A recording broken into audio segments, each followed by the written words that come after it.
Next is from Toot Bland from the Bake Crew. Question: Is Alvarez coming on the show or what? He tends to duck out on stuff, like when he declined defending his book in front of Eric Bischoff at the Death of WCW panel at the original Starcast, and let his co-author get destroyed by Eric for an hour. He's a good talker and elocutionist. Would like to hear a serious discussion between Bryan and Disco centered on one question: Why does Dave feel compelled to defend Toni in AEW? So what is the deal with Bryan Alvarez? How come we've been talking about him coming on for like a month now? Yeah, so I called them and I just told them, bro, because I assumed wrongly. That's what happens when you assume, or like the other day that, you know, you had brought something up. I forgot what it was, Disco, and I didn't take the time to read it, and I was wrong, and Well, I about don't like. the Trump quote. About the Yeah, 35 right. people. Right, Right. yeah. Okay. So anyways, I thought he wouldn't come on because maybe he's a snowflake like Dave. But I said, you know what? I've never heard Alvarez really say anything about Disco. So I called him and he said, yeah, I'll come on. Then he didn't come on. And then I called him back and I go, what's the deal, bro? Why are you telling me you're going to come on and then you don't? And he was like, oh, I'm very sorry. It's the summer and I've had to do some stuff with my kids, but I will be on. So he says he's going to come on. I believe him. I've had him on other shows before and, Well, you just keep know, pressing him because I yeah. like his he Me too. Me too. Because let me tell you what's happening to me with Dave.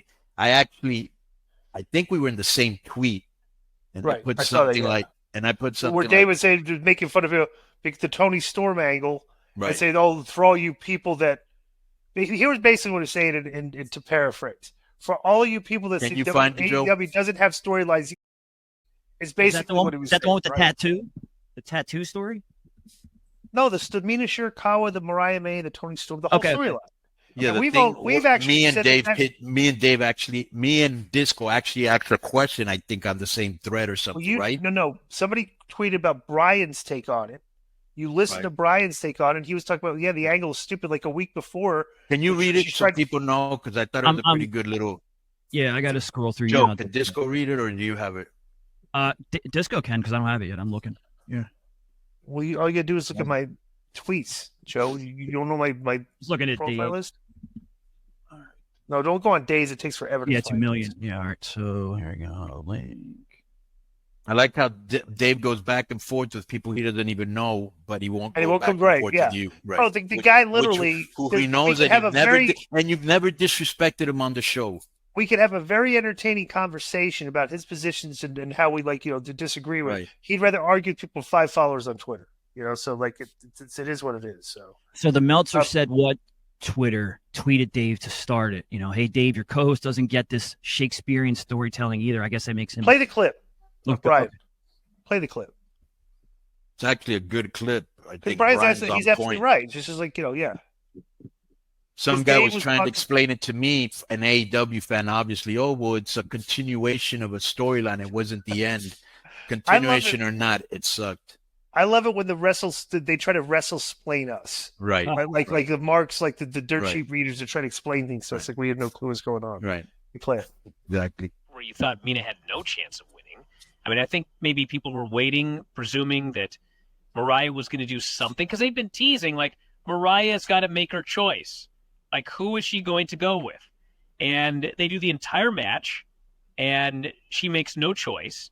And then when the match is over, they all get in the ring together, and Mariah asks that they hug, and they do the most dramatic hug ever, and then they do a 3-way kiss. And, of course, the place went wild because the 3 of them kissed. But as far as, like, the story of, like, all of this, I know, but this has not been my favorite story. I mean, on Wednesday, they did an angle where Mina tried to hit Toni with a champagne bottle. Toni moved, and Mina killed Mariah May. What is the follow-up to that? There was no follow-up whatsoever. Mariah just came out, had a match, won, came out later, didn't seem to have any problem with what had happened. Toni seemed to have completely forgiven Mina for trying to kill her with a champagne bottle and hitting her protege instead. It was like, I don't even know. I have no idea why they even did that angle. And then the payoff here was they're all on the same page. So the fans cheered, so whatever. Everyone's got their opinion, but I am not blown away by all of this. They did a online promo backstage, which I did not listen to, but I watched. And the three of them walk away, and Mariah's in the middle with her hand on both. And they walk backstage. One can only assume for a lesbian orgy. I guess. That is apparently how this all resolves. All right, so let me make a comment. Right. Let me just say this. I agree 100%. It's almost as if I was talking with everything Bryan said there, but go ahead. So you tweeted that. I agree 100% with Bryan Montalvo. And then Dave tweeted, all I said is that it was an angle. They've been doing it since November 8th. Like it was a story. Like basically said, okay, all I said was it's an angle. Right. And our take is it's like, okay, yeah, that's one of the angles they have. But then I tweeted him, my comment is, bro, you said they have too many storylines. Okay, that's literally like one of the only storylines. If you go by how we grade and measure what a storyline is, it's episodic television that goes week to week. They have hardly any of those on that show. You know what I'm saying? They have like a couple, but it's just like. But what did I respond to him? Because he put something like, "Yeah, this started in November," and right. I just said it was. You said unsatisfying ending. A wrestling story is like a movie. Movie could be good, but if ending isn't, it's not a good movie. Right.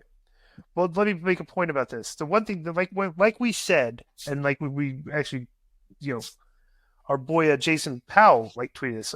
Bro, this is an episodic storyline, but it's done in a very corny manner with ridiculous overacting and fake acting. Right? It's just like right. It's almost like a comedy skit, and it's like it is what it is. They're just like, what it reminds me of is, remember when they had lesbians in WWE and they had like on the door. On their door, what I'm saying, like the overly dramatic, just making a big deal that girls are going to be kissing each other. It's like, bro, it's like you're treating your audience like we're in the 90s. That was big in the 90s. That's no longer an issue, not a big thing, bro. They even had on MTV, they had an award called Best Kiss, all right, and it was usually between two girls.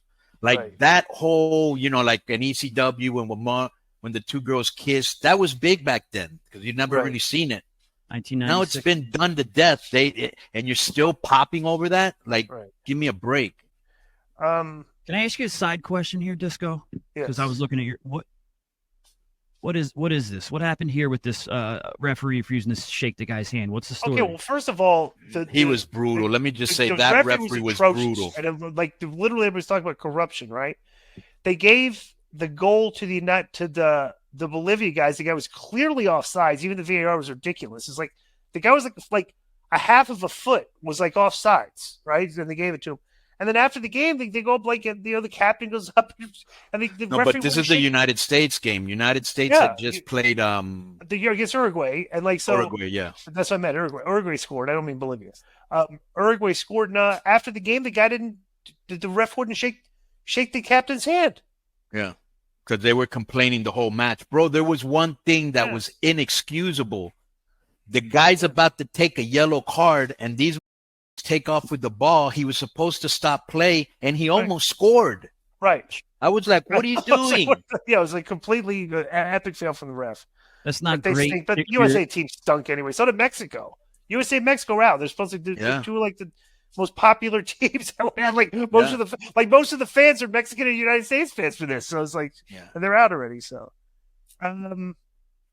but Dave, I don't know why Dave feels it's really weird. Dave likes to do this combative thing on Twitter. We argue with the fight. He thinks that and it's true. He argues with the most lowest hanging fruit of the WWE fans. Just like trolls and stuff, and thinks he's getting over. On these people, I don't know, but I've said before, okay, all these people all the ratings talk, all this, it's irrelevant. What show they're beating, what they're ranking on cable, all that matters with AEW and their core problem, because as you see, they're big shows and big events. They've always done pretty well. That's their best metric. Pay-per-views. Big like a big show in Chicago or something's billed as a big event. They've done well with that because when you have a hardcore fan base and you don't have many fans, they all gravitate to the big shows. Their biggest problem is they're having trouble doing weekly episodic television, drawing enough fans to fill seats at the tapings.